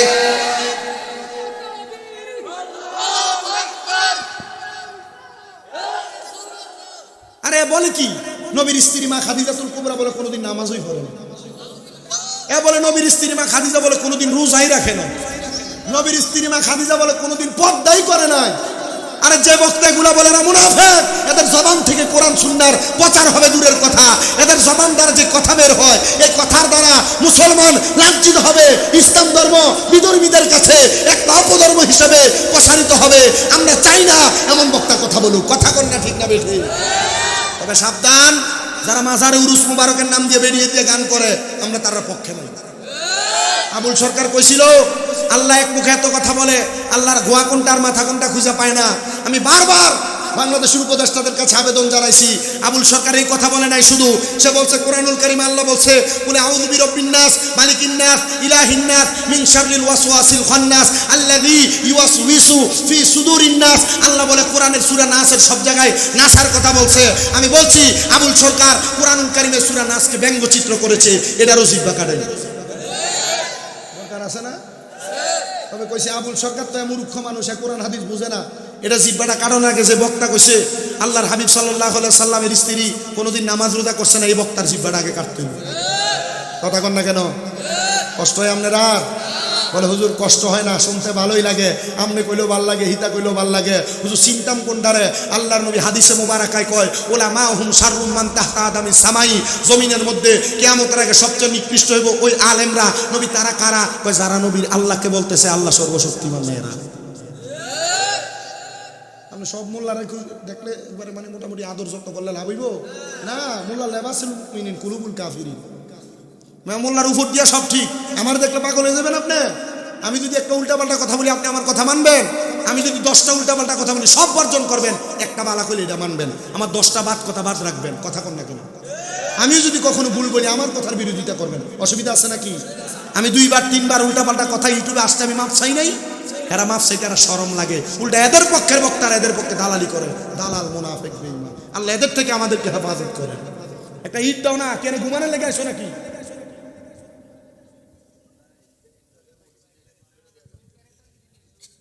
প্রত্যেকদিন মাহফিল করে কি করবো? আর অনকালের ওয়াজ মাহফিলে মানুষ হেদায়ত হয় না। হেদায়ত হইলে আগে মাইকল হইল, আর মাইকলে তো প্রত্যেক দিনই ওয়াজ শুনে, এই কথা কেন ঠিক না? কি হেদায়ত তোর সমাজ গাছ ভাই এগুলা না, মাইক বান্ধে বান্ধে আর অবস্থা টাইট হয়ে থাকা, ঘুমাইতেছে। আর এটা কিতা করতে হয়, বোম বাস্টিং কতলা লাগাইছে, এইটা দিয়ে তো মাইক এমনি ফিরে থাকে। আল্লাহ কবুল করেন, আমিন কর। আপনারা যে এখানে মানুষ এডিয়া আছেন, আমি এটা আইডিয়া করছি, আমার আরো অর্ধেক আছে। কারণ আজকে যত মাহফিল সব বড়ুরা, যত মাহফিল সব বড়ুরা, আর বক্তা যা আছে বড় বড় সব বড়ুরা। তাই হিসাব করে বাঘ মারা, এন্দে করলো বাতেশ্বর মোকারাম বাড়ি, ওরইন করলো লুল্লা আশিকি, ইন্ডিয়া বাতেশ্বরী আবার মোকারাম বাড়ি, ইন্ডিয়া আবার আরেক বক্তা। আমি হিসাব করে দেখছি 13টা চলে মাহফিল বড়ুরা থানা। মানুষ ওয়াজ কত হতো, এক সিজনে আমি মাহফিলি করছি 68টা বড়ুরা থানা। এই সিজনে আজ কেমন লাস্ট ফেব্রুয়ারির 1 তারিখ একটা মাহফিল চলা, আর কোনো মাহফিল নেই বড়ুরা থানাতে মাহফিল, সব বাহিরে। দোয়া করেন আলহামদুলিল্লাহ। কম মহিদপুর কয় সালে আইছিলাম আরেকবার, 22 সাল না 23 সালে জানি আসছি, এরপরে এখন আইসকি। আমার তো ওয়াজ করে কুলাইতে হবে, শরীরও কুলায় না। তো যতক্ষণ কাছাকাছি মাহফিলগুলা রাখা হইতেছে, এই মাহফিলগুলা আমি মোটামুটি আমার হুজুর কাবলার ড্রাইভার সাহেব হাবিল শাহপুরি ভাই ফোন দেওয়াতে মূলত মাহফিলটা রাখছি। আমি বেশি ফেরা লই না, একটা মাহফিল করে মোটামুটি বালা হাত দিয়ে দেয়, এটা লই আবার যে ঘুমাই, শরীরটা কুলায় না, মানে জোয়ান বয়সে বুড়া হয়ে যাইতেছি। এটা মোটামুটি যা করি ওয়াজ, আমরা স্যার রাসেল ইমরান স্যার আপনারা চিনেন, নিয়াজি ভাই স্যারের লগে মাঝে মাঝে চট্টগ্রামে গেলে দেখা হয়। তো ওয়াজ মাহফিলে যতটুকু যাই অতটুকু করি। তবে আপনারা একটু আমার লাগে একটু দোয়া করেন, ওয়াজটা শুরু করতেছি, যেহেতু আমার আম্মাটা অসুস্থ, 7 মাসের উপর 8 মাস হয় অসুস্থ। সব জায়গায় আমি দোয়াটা চাই আগে, আমার ওয়াজ শুরু করার আগে। আপনারা দোয়া করতেন না? খুব কষ্ট হইতেছে। মনে করেন একটা মানুষের মাজা ভেঙে গেলে এই মানুষকে শুধু দাঁড়াইতে পারে? আমার আম্মা অসুস্থ হয়ে আমরা পুরো পরিবারের মাজা ভেঙে গেছে। কথা বুঝতে পারছেন? আল্লাহ তাআলা হয়তো আল্লাহর মেহেরবানি, আর হয়তো আল্লাহ এই অসুস্থতা দিয়ে আমাদেরকে পরীক্ষা করতেছে। আপনারা যদি দোয়া করেন আল্লাহ আরো তাড়াতাড়ি সুস্থ করে দিব। আল্লাহ শেফায়ে আজলা কামেলা নসিব করেন, পড়েন আমিন। এই মুমিন বান্দার বুকের মধ্যে হামলা করার পরে কপালে 2টা ফেরেশতা ডাক দিয়া বলবে, আজরাইল কপাল দিয়া রূহ বাহির করা যাবে না। বলে কেন? বলে বান্দা কপাল দিয়া 5 ওয়াক্ত নামাজের সেজদা দিছে। এখন যারা নামাজি তারা আজরাইলের কঠিন থাবা থেকে বাঁচবে সেজদা দেওয়ার কারণে। মারহাবা কর। 3 নাম্বার, আজরাইল আবার ফিরে যাবে, যাওয়ার পরে এবার আজরাইল আবার আগমন করবে, বান্দার ডান হাতের বাহু বরাবর হামলা করবে। এই ডান বাহু থেকে আজরাইল আলাইহিস সালাতু ওয়াস সালাম শুনতে পাইবেন দুইজন ফেরেশতা জবাব দেয় আজরাইল বান্দার ডান দিক দিয়ে রূহ কবজ করা যাবে না। বলে কেন গো? বলে বান্দার ডান দিকে তার দান এবং সদকাগুলো আছে, এজন্য বান্দার ডান দিক দিয়ে রূহ কবজ করা যাবে না।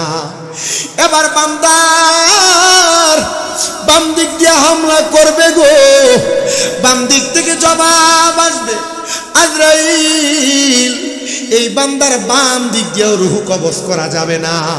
বলে কেন কেন কেন?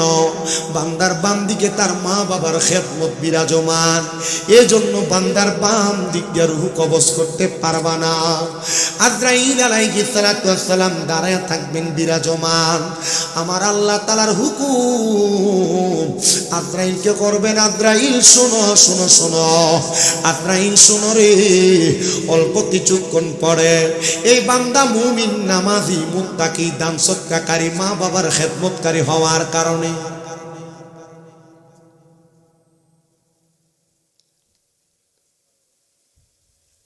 কথা কবি কথাই তো কইতেছস, বেলা যাসাত কোন শরম নাই। মানুষ নিরাল হয়ে গেছে ওয়াজ শুনতে, যারা কথা কই দাঁড়াই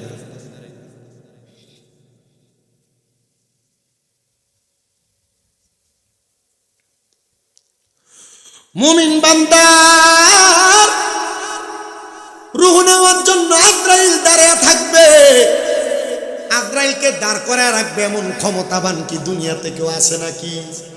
তবে যারা মুমিন বান্দা, নামাজি বান্দা, মা বাবার খেদমতকারী বান্দা, তাদের রূহ নেওয়ার জন্য আজরাইল দাঁড়িয়ে থাকবে।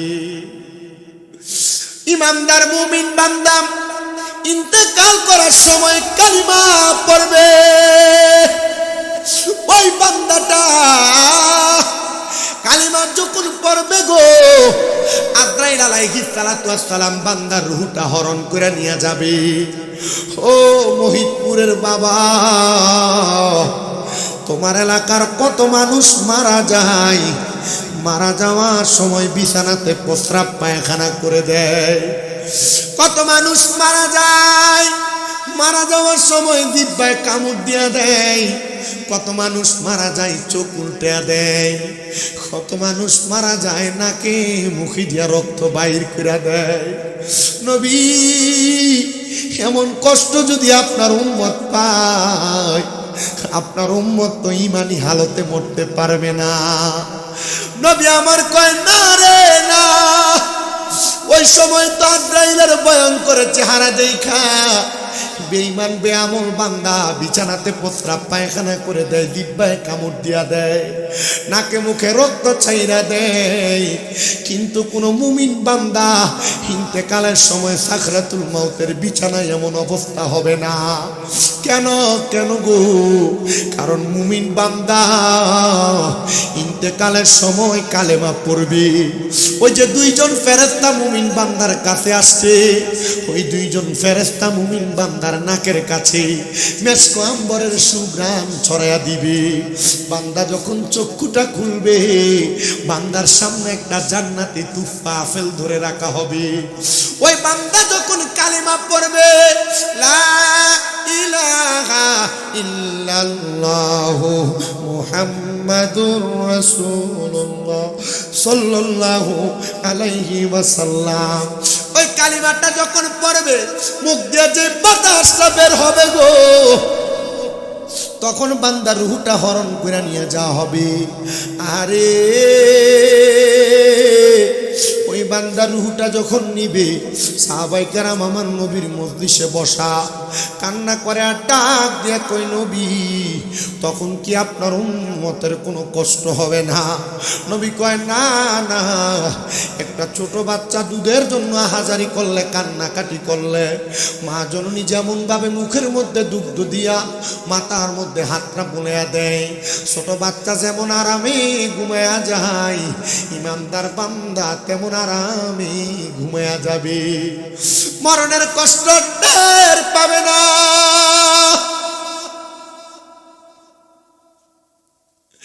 ওই বান্দা রূহটা নেওয়ার পরে একটাই মাত্র ঠিকানা, সেই জায়গার নাম হলো কবর। আশিক লিখতেছে একদিন মাটির ভিতরে হবে ঘরে মন আমার, কেন বান্ধো দালান ঘর রে মন আমার, কেন বান্ধো দালান ঘর। একদিন মাটির ভিতরে হবে ঘরে মন আমার, কেন বান্ধো দালান ঘর রে মন আমার, কেন বান্ধো দালান ঘর। কই না গান না একটু কইতাম আছে তো আমার কাছে আছে। কয়টা বাজে উমা? 1:30 বেজে গেছে না। আমার কালকে মাহফিল হলো হবিগঞ্জ, যাওয়ান লাগতো না কেমনে? তুমি তো ঘুমাইবা, আমি তো মাহফিল করা লাগবে। কালকে হবিগঞ্জ, এরপরের দিন শায়েস্তাগঞ্জ, এরপরের দিন পাবনা, এরপরের দিন সিরাজগঞ্জ, এরপরের দিন বগুড়া। কালকে বাড়িলে 5 দিন কইছিলাম না স্যার আপনারে? আমি 1 সপ্তাহ না 2 সপ্তাহ আগে বুঝে স্যারে কইছি। আনলে কইছিলাম আমি মাহফিল আইলে এলাকার ফলাফেন্টে কইয়া ইয়া মুরকা টুরকা ফুইরা রাখতো, মাস্টার ফুইরা খাইলাম হইলি। আর খাম কোন সত্যি এটা আমার কপালে নাই। 1:30 বাজছে, 30টা মিনিট সময়, 2টা। রাজি? হ্যাঁ কয় না, নাও কয় না, না কইলে না কোন উচ্চা থাকবে। আমরা তখন কই আসিলেন?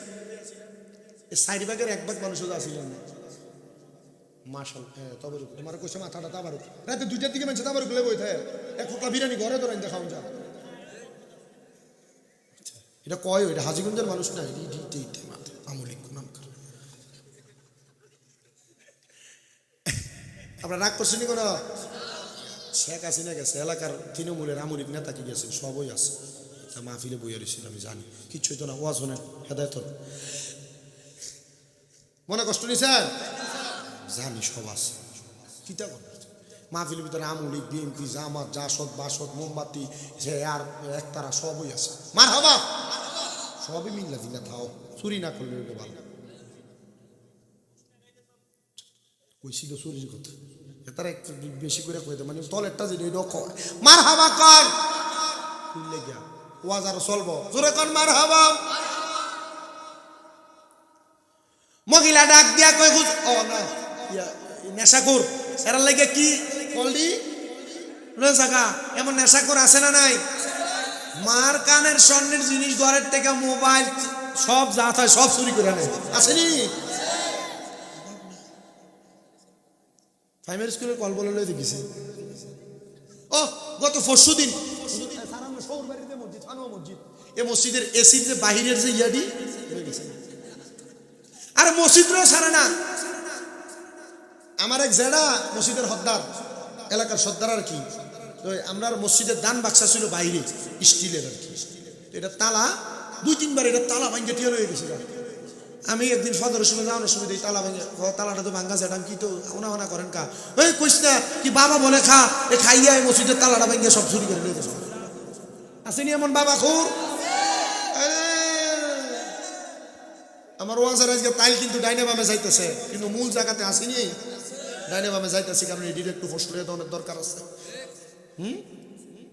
তো পরে দেখলাম যে বেড়া ওই মসজিদের ভিতর দিয়া একটা বাক্সর মতো করে একটা জায়গা রাখছে, ইন্ডিয়া জন টেহা ফালান যায়। আচ্ছা, যে জায়গার ভিতরে নেশাখোরের কাছে মসজিদ নিরাপদ নাই, মারকানের স্বর্ণ নিরাপদ নাই, এলাকার মানুষের কল, স্কুলের কলটি নিরাপদ নাই।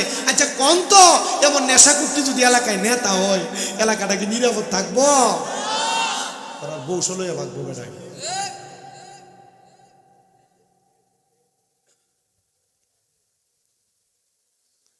যারা নেশা করে, 2 নাম্বার যারা জেনা করে, বউ আছে অন্য বিডিতে লোকে ফেম করে, অথবা বিয়া করছো না মাইফের লোকে ফিরিত করো, ইটা আর কি জিনা করে। 3 নাম্বার যারা চুরি করে। কয়টা কইলাম?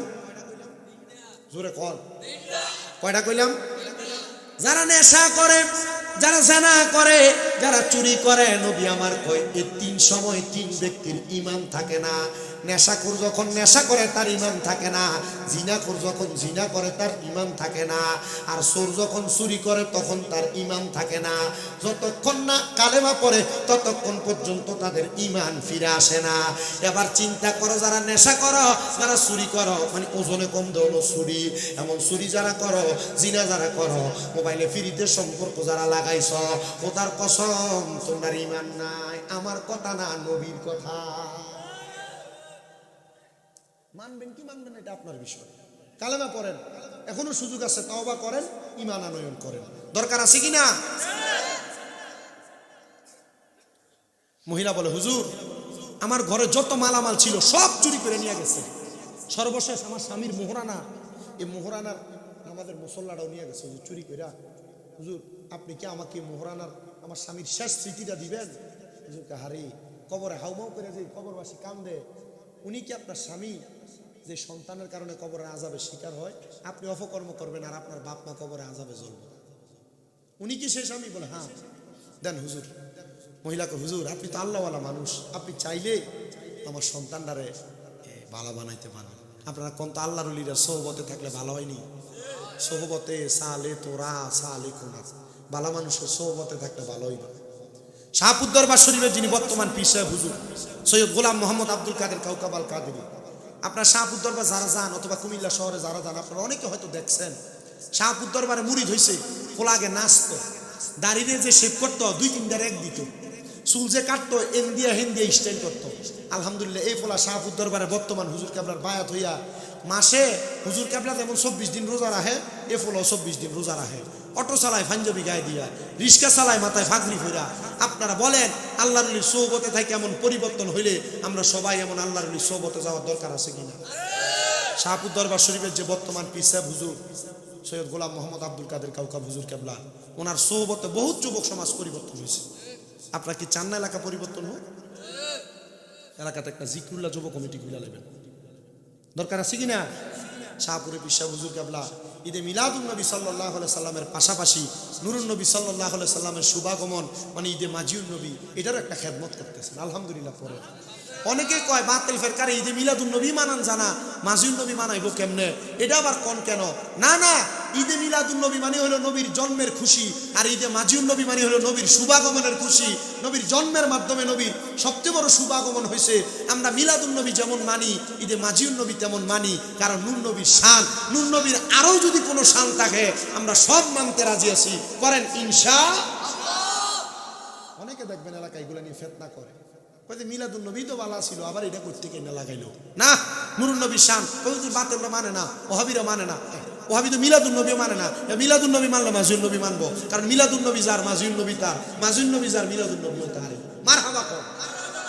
আমাদের দরবার শরীফের যে নুরুজ্জামান মামা, উনি তাফসিরে জিলানী শরীফটা খুলে দেখাইছে কয়েকটা জায়গার ভিতরে মাজি মুহাম্মদ সাল্লাল্লাহু আলাইহি সাল্লাম নবী সাল্লাল্লাহু আলাইহি ওয়াসাল্লামের আগমনের কথা। ওনার লিখিত কিতাব নুরুন নবী সাল্লাল্লাহু আলাইহি ওয়াসাল্লাম অথবা ঈদে মাজিউন নবীর কিতাবের মধ্যে নবীজির মীরা মাজিউন নবীর কথা, নবী শুভাগমনের কথা এগুলা লিখবি করতো। আমরা কথা হইলো আমরা মানি নূর নবীর শান, আপনার ভাল লাগলে মানবেন, না মানলে চুপ করে থাকবেন, কিন্তু অস্বীকার করলে ঈমান থাকবে না। অস্বীকার করলে আল্লাহ ঈমান ঠিক রাখার তৌফিক দেন। আরো জোরে কোন আমিন। মহিলা কইছে, হুজুর আপনি চাইলে কি আমার সন্তানটা ভালো হইতো না? আপনারা কোন আউলিয়া কেরাম চাইলে আউলিয়া কেরামের নুরানি নেক নজর সোহবত দিলে খারাপটা ভালো হইতে পারেনি? গাছে বাকের দরবারে নেশা করে ভালো হয়েছে নি? কথা কয় না ভালো হয়েছে নি? এবার শোনো, হুজুর কয়, মহিলা আমি তোমার কথা মানলাম, তোমার স্বামীর আমি স্বপ্ন দেখছি, তোমার স্বামীরটাও মানলাম, তুমি তোমার ফুতেরে আমার কাছে পাঠাইও, সামদেশের যে মসজিদ সেখানে পাঠাইলে তোমার সন্তানটারে আমি ভালো করার চেষ্টা করব। মহিলাকে, হুজুর এই ফুতে তো জীবনও মসজিদের কাছে নামাজের কাছে দিয়া যাইতো না, দেখছেন নি? আল্লাহর ওলিদের কথা বলে কুত্তা যে খিক্কায়, কুত্তা খিক্কানোর কয়েকটা কারণ।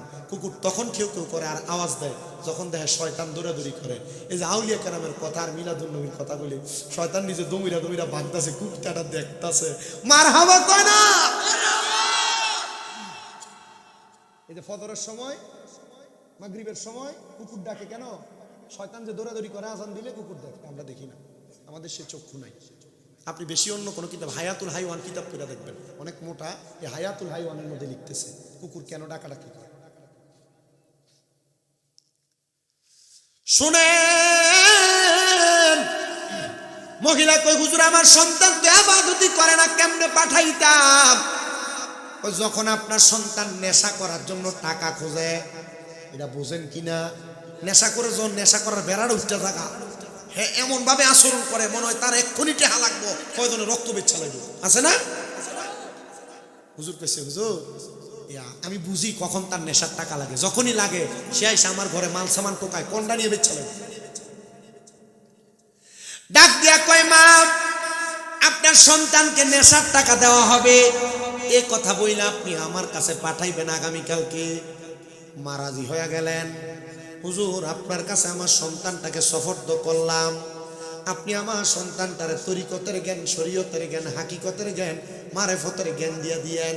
ঠিক আছে, নিয়ে গেলেন হুজুর বাড়িতে।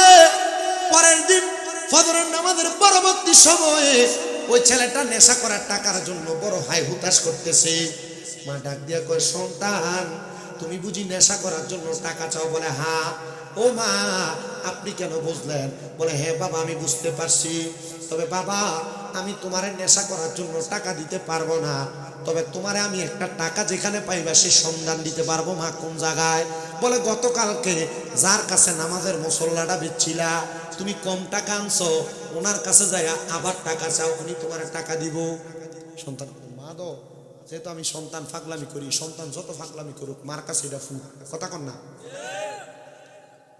মার কথাটা শুনছে, দৌড়ে গেলেন সামদেশের মসজিদের ইমাম সাহেব মানুষ। হুজুর আপনি নাকি বলছেন আমার টাকা কম হয়ে গেছে, আপনি আরো দিবেন? হুজুর দেন টাকা। বলে বাবা তোমার যে টাকা দিব তুমি অপবিত্র, আমি জানি তুমি নেশা করো, নেশাখোররা সবসময় অপবিত্র, নেশাখোররা সবসময় অপবিত্র। রহমাতুল্লিল আলামিন নবী বলে নেশাখোরের সাথে একই টেবিলে বসে খানা খাইবা না, নেশাখোরের সাথে একই টেবিলে বসবা না, নেশাখোরের সাথে চলবা না, সন্ত্রাস যারা করে তাদের সাথে চলবা না, বসবা না, খাইবা না। নবী কেন? বলে সন্ত্রাস এবং নেশাখোর যারা তারা আমার দলভুক্ত না, নবীর দলভুক্ত না, মানে মুসলমান না। যারা নেশা করে এবং সন্ত্রাস, আর আমরা এলাকার জোয়ান ফোলাফাই নিয়ে হুন্ডাটা কিনা এলাকার গান জুট্টি হনজুট্টি জেডিয়া সেডির লোকে ভাইয়ের বন্ধু হ্যারে যদি একটা শর্ট না মারে 10-15 হুন্ডাই জেডিয়া ইয়ে চেহারার দিকে সাউন্ড জানা, বাবা খাইয়া শক্তি আমি ভিতর দিকে দেয়া চেহারাটা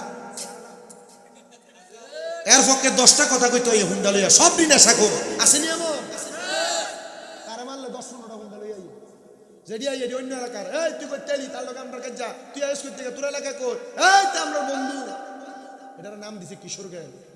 আসেনি? সাবধান, সতর্ক এদের থেকে, নিজের সন্তানকে বাঁচায় রাখবেন। বন্ধু বান্ধব হবে ভালো মানুষ, উল্টা পাল্টা লোকরে বন্ধু বানাইবো এ ফোলা বাদ হয়ে যাবে। আসেনি? শোনে না হুজুর কয় বাবা তুমি অপবিত্র, তোমাকে আমি আমার এই অর্থ দিতে পারবো না, আমার অর্থ পবিত্র। সামদেশের বড় মসজিদের সামনে সুন্দর একটা কূপ, যা ওই কূপের ভিতরে গোসল করো, তাহলে তুমি টাকা পাইবা। কূপের ভিতরে বালতি ফালাইয়া পানি তুইলা গোসল করছে, সুন্দর টাকা দিয়ে দিছে। কিন্তু ফোলা দেহে মৈথুর থেকে বরুরা বাজার যাবো মদ কিনবার লাগিয়া, স্বাভাবিক বোঝাইতেছে, বরুরা বাজার যাবো মদ কিনবার লাগিয়া, অথবা সিঙ্গুর যাবো বা জলম যাবো, যাইতে দেয় রাস্তা দিয়ে হাঁটার সময় যত মানুষ তার দেহে দৌড়ে দৌড়ে পালায় যায়। নেশা যেই দোকানে কিনবো ওই দোকানে ঢুকতেছে, অন্যদিন নেশা করার জন্য তারা ডাইকা ডাইকা ঢুকায়, আর ওই দিন তারে দেখে দেখে সব পালায় পালায় যায়। অবাক চিন্তা করছে, যেহেতু দোকানের মালিক নেই, নেশাদ্রব্য ফালায় তারা পালায় গেছে, আমরা এখানে একটু অবস্থান করি। এখান থেকে আবার বাড়িতে গেছে, বাড়িতে যায় দেখে মা তার চেহারা দেখিয়া মাও বেহুশ হয়ে পড়ে গেছে, মুখটা লুকাইয়া তার এক দোস্তের সামনে যে আমজা করে, দোস্ত আমার এই অবস্থা, মানুষ আমার দেখলে পলায়ন করে, আমার নিজের মা বেহুশ হয়ে পড়ে গেছে, এমন অবস্থা কেন একটু বলেন। দোস্ত জবাব চায়ের দিকে চেহারার দিকে চাইয়া 3বার বেহুশ হয়েছে। চতুর্থবারের সময় জবাব দেয়, ভাই তুই কে? বলে আমি উমুকের সন্তান, আমি নেশা করতাম, তুই আমার চিনস? মানুষ কি এজন্য আমার ঘৃণা করে? না, তোর চেহারা তো বিকট, একবারে নিগ্রু কালো হয়ে গেছে, তোর দেখলেই মানুষ ভয় পায়, আমি 3বার বেহুশ হইলাম, তোর চেহারা কেন এমন হইল? বুঝতে পারছে, কেউ বুঝিতে পারে না রে ওলি আল্লাহর খেলা, আরে পীর মুর্শিদের খেলা, আরে জোর করিয়া বুঝতে গেলে তার ঘটে মরণ জ্বালা, কেউ বুঝিতে পারে না রে পীর মুর্শিদের খেলা। ওরে 36 বছরে কারো কেনাগি ফুটে না, আবার 6 মাসেরও কালের দয়াল পায় যে 16 আনার দয়াল পায় যে 16 আনা।